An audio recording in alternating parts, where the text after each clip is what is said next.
Jemaat yang dikasihi Tuhan, selamat malam.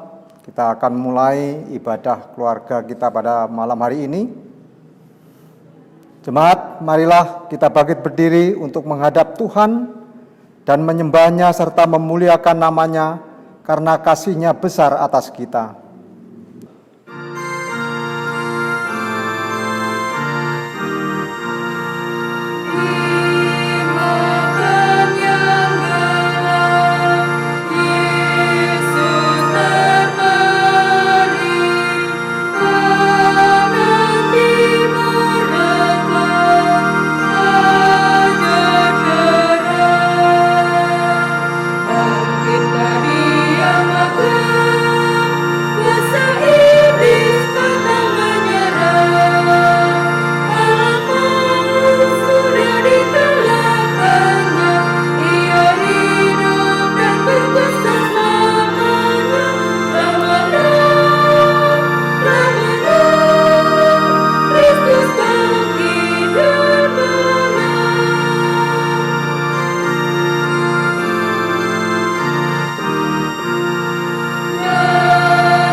Mari kita berdoa.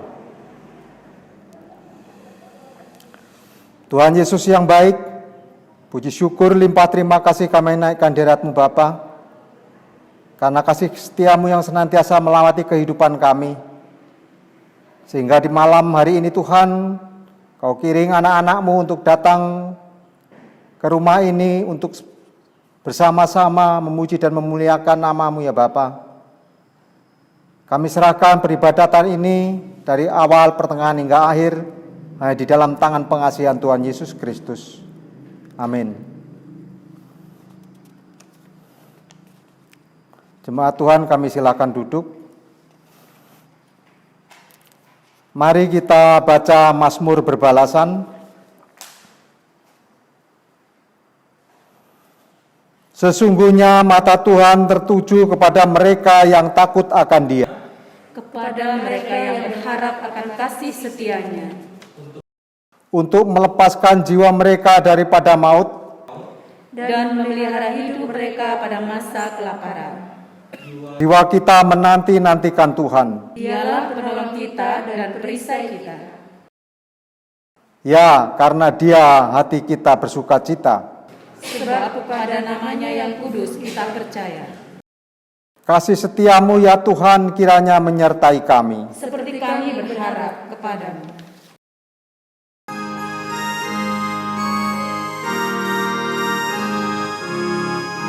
Manisnya bersama Yesus, aku tenteram bahagia, terjaminlah masa depanku, hidupku jadi baru oleh hidupnya.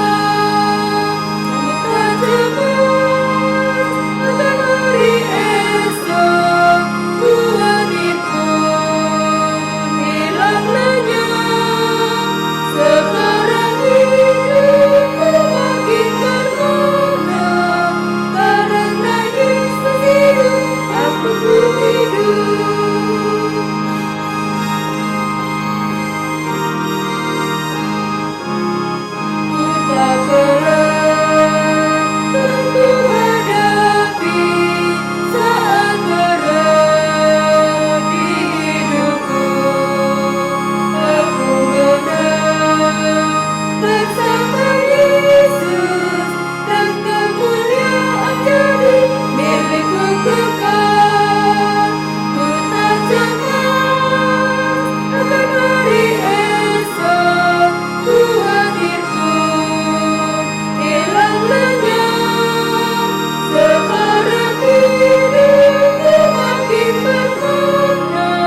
Jemaat, mari berdoa. Tuhan, kami berdoa supaya Roh Kudus mari hadir dan berkaryalah, memberi kami pengertian terhadap firman-Mu sehingga kami bertambah-tambah dalam kebenaran-Mu. Amin. Ibu, Bapak, Saudara, dan anak-anak Tuhan, marilah berdiri untuk mendengar firman Tuhan berdasarkan bacaan Alkitab dari Yohanes 14 ayat 15 sampai ayat 26 yang mengatakan demikian. Jikalau kamu mengasihi aku, kamu akan menuruti segala perintahku. Aku akan minta kepada Bapa dan ia akan memberikan kepadamu seorang penolong yang lain, supaya ia menyertai kamu selama-lamanya, yaitu Roh kebenaran. Dunia tidak dapat menerima dia sebab dunia tidak melihat dia dan tidak mengenal dia. Tetapi kamu mengenal dia sebab ia menyertai kamu dan akan diam di dalam kamu. Aku tidak akan meninggalkan kamu sebagai yatim piatu. Aku datang kembali kepadamu, tinggal sesaat lagi dan dunia tidak akan melihat aku lagi, tetapi kamu melihat aku sebab aku hidup dan kamu pun akan hidup. Pada waktu itulah kamu akan tahu bahwa aku di dalam Bapa-Ku dan kamu di dalam aku dan aku di dalam kamu. Barang siapa memegang perintahku dan melakukannya, dialah yang mengasihi aku, dan barang siapa mengasihi aku, ia akan dikasihi oleh Bapa-Ku, dan aku pun akan mengasihi dia dan akan menyatakan diriku kepadanya. Yudas yang bukan Iskariot berkata kepadanya, Tuhan, apakah sebabnya maka engkau hendak menyatakan dirimu kepada kami dan bukan kepada dunia? Jawab Yesus, jika seorang mengasihi aku, ia akan menuruti firman-Ku dan Bapa-Ku akan mengasihi dia dan kami akan datang kepadanya dan diam bersama-sama dengan dia. Barang siapa tidak mengasihi aku, ia tidak menuruti firman-Ku dan firman yang kamu dengar itu bukanlah daripadaku, melainkan dari Bapa yang mengutus aku. Semuanya itu kukatakan kepadamu selagi aku berada bersama-sama dengan kamu.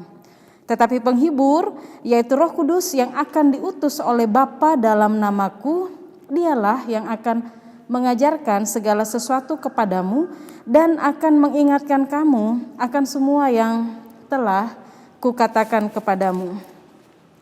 Demikian pembacaan Alkitab. Berbahagialah semua orang yang mendengar firman Tuhan dan melakukannya. Terpujilah Tuhan Yesus. Haleluya. Haleluya, haleluya, haleluya. Jemaat disilakan duduk.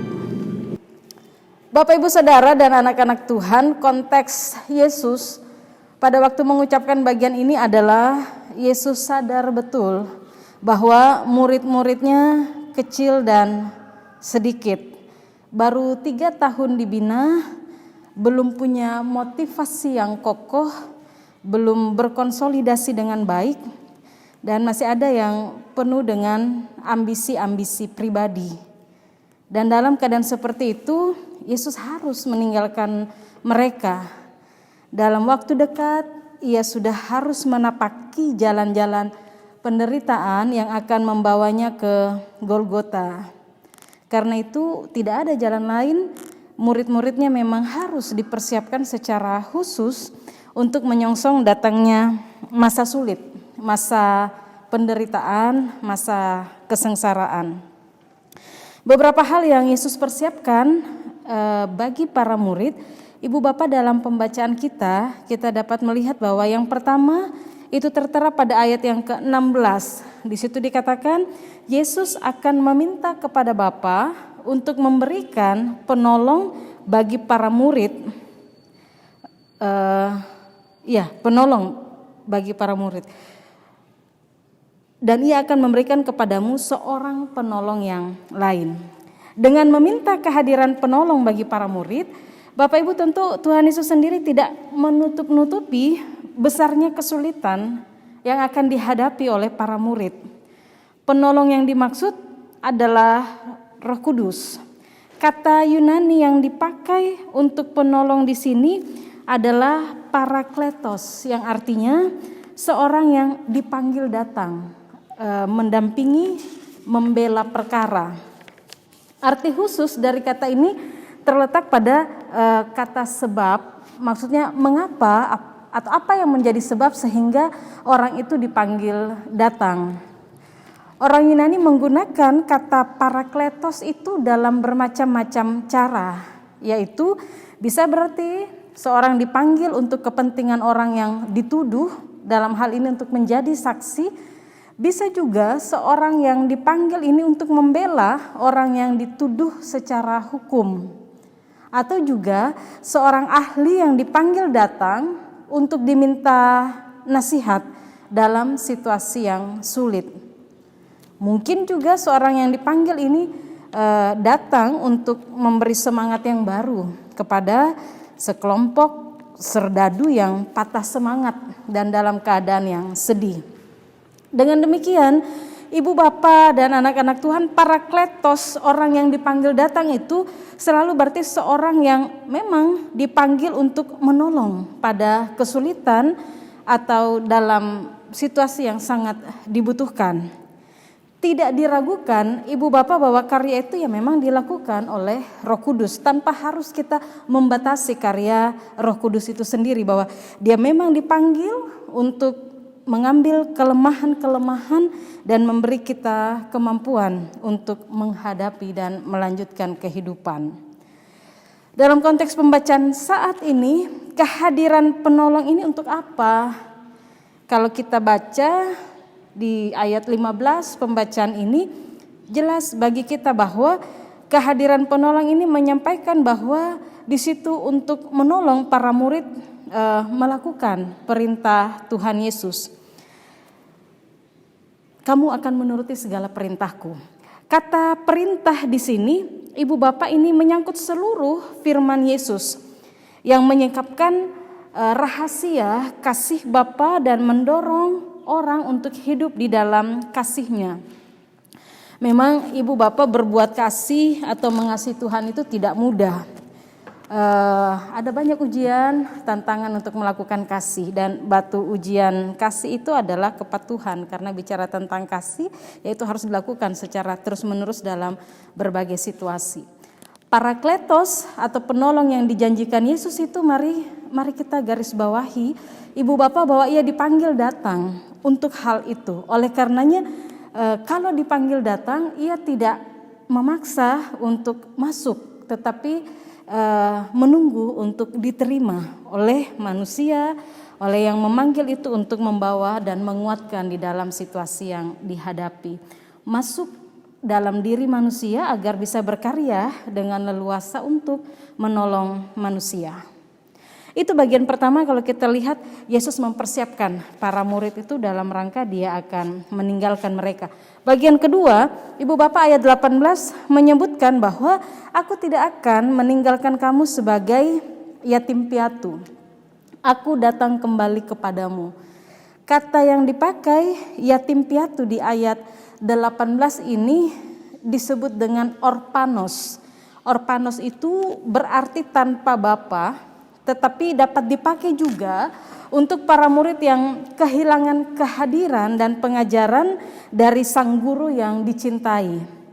Jadi kalau kata ini ditempatkan dalam konteks pembacaan ini di mana Yesus akan berpisah dengan para murid, jelas bahwa aku tidak akan meninggalkan kamu yatim piatu, karena ada di keterangannya, ada pada ayat 18 di bagian B, yaitu bahwa aku akan datang kembali kepadamu. Datang kembali yang dimaksud di sini yaitu memang dia akan pergi menanggung derita dan mati di kayu salib, tetapi dia kedatangannya itu menunjuk kepada kebangkitannya dan kehadirannya setelah itu.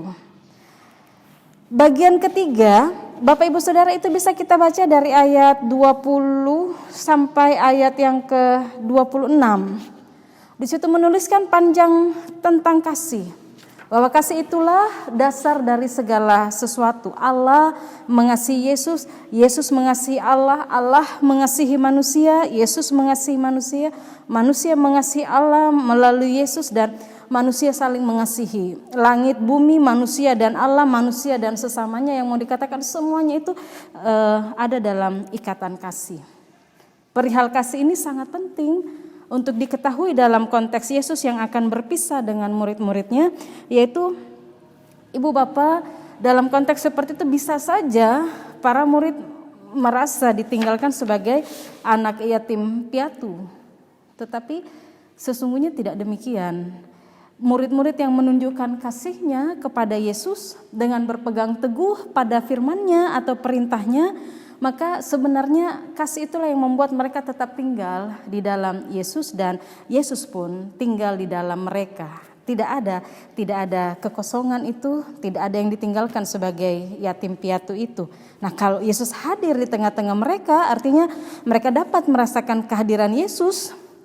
Ya, justru dalam ikatan persekutuan di mana Yesus hadir di tengah-tengah mereka, kehadiran penolong yang diminta Yesus untuk murid-muridnya, sekalipun mereka mengalami tantangan dan pergumulan berat di depan mereka, maka mereka pasti akan tetap kuat, tidak takut, dan beroleh kemenangan. Perenungan terhadap firman Tuhan ini dalam suasana sukacita Paskah. Ibu Bapak mengajak kita untuk melakukan beberapa tindakan nyata sebagai pelaku firman Tuhan. Mari kita hayati kasih Allah yang sempurna yang telah kita terima melalui Yesus Kristus dengan tetap hidup mengasihi Dia. Ia sudah datang ke dalam dunia, Ia menderita, Ia mati di atas kayu salib, Ia juga sudah bangkit. Ia menang dan menyatakan kuasa-Nya atas kematian. Dia sudah menjadi jalan pendamaian bagi kita dengan Allah. Oleh karenanya, Ibu Bapak tidak ada alasan untuk tidak mengasihi Dia. Kasihnya itu kekal, yaitu tidak hanya waktu Dia hadir lampau dulu ketika Dia melaksanakan misi dan panggilan Allah bagi manusia dan dunia. Tetapi sampai Ia datang kembali, yang mau dikatakan bahwa kasih yang sudah dinyatakan dari awal membawa kita sampai akhir nanti itu tetap berada dalam persekutuan yang kekal dengan Dia. Tindakan nyata mengasihi Tuhan adalah menjauhkan diri dari perbuatan yang tidak tepat pada sasaran Allah dan melakukan yang tepat sesuai kehendak-Nya. Kehadiran penolong yang disebutkan dalam kisah ini mengajak kita, ibu bapa dan anak-anak Tuhan, mari terus membuka diri di hadapan-Nya.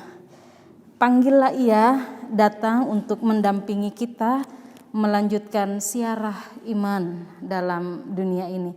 Apabila kita sadari bahwa kita tidak mampu untuk melakukan kehendak Allah, kalau kita sadar kita lemah, kita rapuh untuk hidup mengasihi Allah dan sesama yang Tuhan karuniakan, Bapak Ibu, disitulah peran penolong bagi kita. Disitulah kita jangan mengandalkan kelemahan kita sehingga menjadi alasan untuk tidak mengasihi Tuhan Yesus dan tidak setia kepadanya. Teguhkan hati kita bahwa ada penolong bagi kita, sehingga panggil dan ikut sertakanlah penolong tersebut untuk mendengar keluhan dan menolong kita. Apabila Ia telah mengingatkan kita tentang kehendak Allah, ya ikutlah dan jangan keraskan hati. Bagian terakhir, Bapak Ibu Saudara, kita sangat membutuhkan kehadiran penolong karena Dialah yang menuntun kita untuk tetap berjalan pada kebenaran Allah.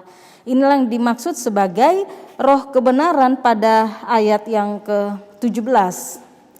Kita anak-anak Tuhan telah mengetahui bahkan mengimani karya penyelamatan Allah. Persoalannya, Bapak Ibu Saudara, kita diutus dalam dunia ini yang tidak mengetahui tentang Allah dan karya kasih-Nya itu. Bahkan dunia ini krisis akan kasih. Nah, itulah realitas tempat kehadiran murid dan anak-anak Tuhan Yesus. Dalam dunia yang krisis akan kasih, di sana Ia menghendaki kita untuk bercerita tentang kasih Allah dan mewujud nyatakan kasih itu dalam tindakan nyata agar dunia ini dipenuhi dengan kasih-Nya dan semakin banyak orang yang merasakan dan mengalami kasih Allah melalui hidup kita. Saya mengakhiri renungan ini dengan mengutip tulisan dari Mother Teresa, seorang biarawati Katolik Roma yang mengabdikan diri di India. Ia mengabdikan dirinya untuk membantu kaum miskin dan orang-orang yang sakit. Salah satu kutipannya menyatakan begini: saya menemukan suatu ungkapan bahwa jika engkau mengasihi sampai merasakan sakit, maka tidak akan ada rasa sakit lagi, hanya ada kasih yang tersisa. Yesus sangat mengasihi manusia sampai ia harus memberikan tubuh dan darahnya di atas kayu salib. Yesus juga merasakan sakit, mengaduh kesakitan, dan ia ikut menderita dengan kita, bahkan penderitaan yang sangat dalam. Tetapi ketika ia telah mengalami dan melewatinya, maka yang nyata ialah kasih-Nya bagi kita dan dunia ini. Amin.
Jemaat Tuhan, mari kita berdoa.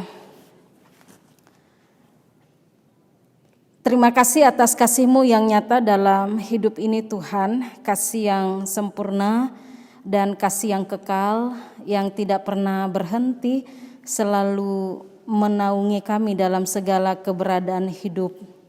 Ajarlah kami Bapa, agar kasih-Mu dapat kami salurkan, kami saksikan, dan kami nyatakan terhadap siapa saja yang Engkau hadirkan, sehingga di tengah keluarga, di tengah gereja, dan masyarakat, bahkan dalam dunia ciptaan-Mu, kasih Tuhan tidak akan langka untuk dilihat dan dialami atau dirasakan, melainkan terus menyentuh kehidupan setiap manusia dan dunia ini.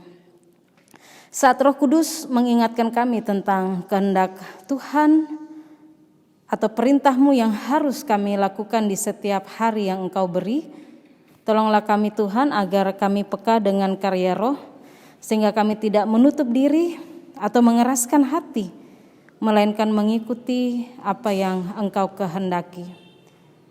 Engkau memperkenankan kami melanjutkan panggilan-Mu dan perjuangan masing-masing di hari esok. Biarlah firman-Mu meneguhkan kami Bapa, bahwa kami tidak sendiri, sehingga dalam kesukaran dan penderitaan apapun yang akan kami hadapi di depan, Roh Kudus akan menolong. Roh yang Kau minta kepada Bapa untuk menolong, mendampingi kami, itu juga boleh kami rasakan akan pendampingan, penguatan, penghiburan, dan tuntunan untuk terus berjalan dalam kesetiaan sampai akhir. Ya Tuhan, tolonglah negara dan bangsa kami, tolonglah dunia ini, gereja yang Engkau utus di dalamnya, dan seluruh umat manusia. Dalam kasih dan kuasa Tuhan Yesus kami berserah dan memohon doa Bapa kami yang kami mohonkan secara bersama-sama. Bapa kami yang di sorga, dikuduskanlah nama-Mu, datanglah kerajaan-Mu, jadilah kehendak-Mu di bumi maupun di sorga. Berilah kami pada hari ini makanan kami yang secukupnya, Dan ampunilah kami akan kesalahan kami, seperti kami juga mengampuni orang yang bersalah kepada kami. Dan janganlah membawa kami ke dalam pencobaan, tetapi lepaskanlah kami dari yang mempunya kerajaan dan kuasa dan kemuliaan sampai selama-lamanya.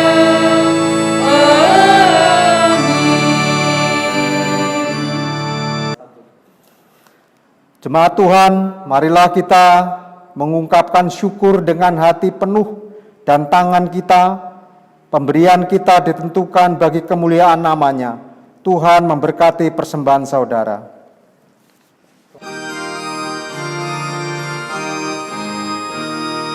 Aku bersyukur atas sumber hidupku, Dia memberi rahmat-Nya kepadaku.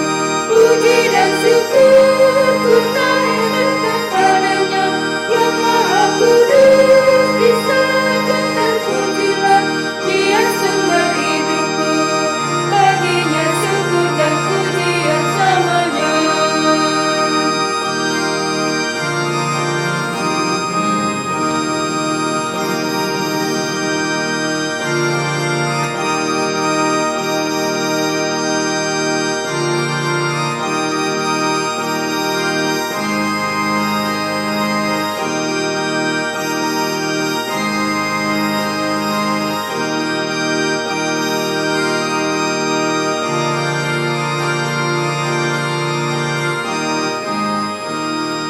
Aku bersyukur atas sumber hidupku, susah dan senang ku bersandar padanya.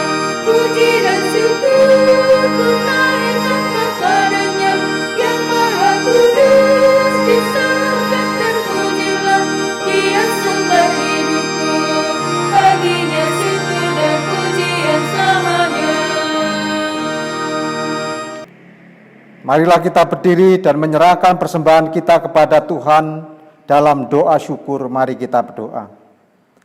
Kembali kami menghampiri tahta-Mu yang kudus ya Bapa, mengucap puji syukur karena begitu berlimpahnya kasih setia-Mu kepada kami.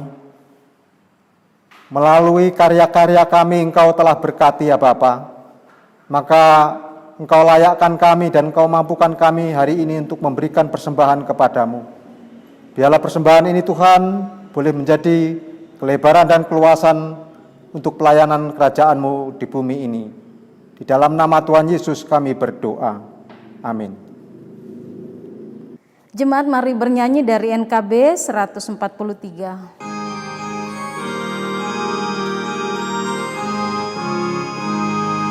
Jadi yang manis kataku lupakan, tak terombang ambing bagi jiwaku. Walau lemah hidupku penuh awan, nantikan cerahlah langit di atasku. Tidakkan aku lupakan, aku memimpimu, aku memimpimu. Tidakkan aku lupakan, aku menolongmu, yakinlah teguh.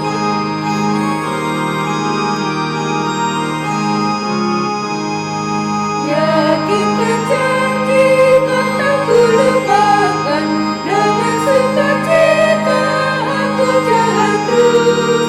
Mulia dan kawan, tiada ku harapkan, satu yang setia, Yesus penebus.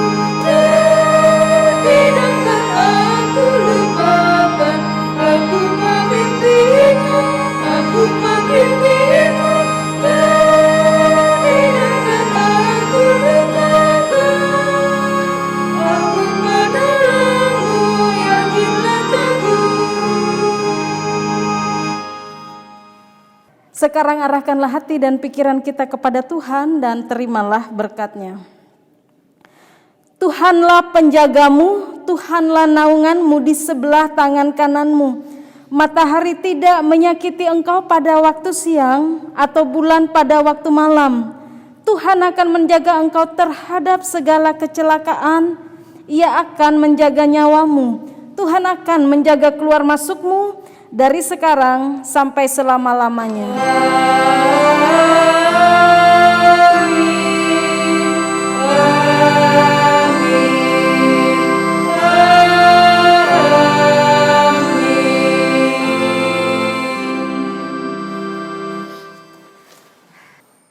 Bapak Ibu yang dikasihi Tuhan, selamat malam. Peribadatan telah selesai, kiranya Tuhan memberkati.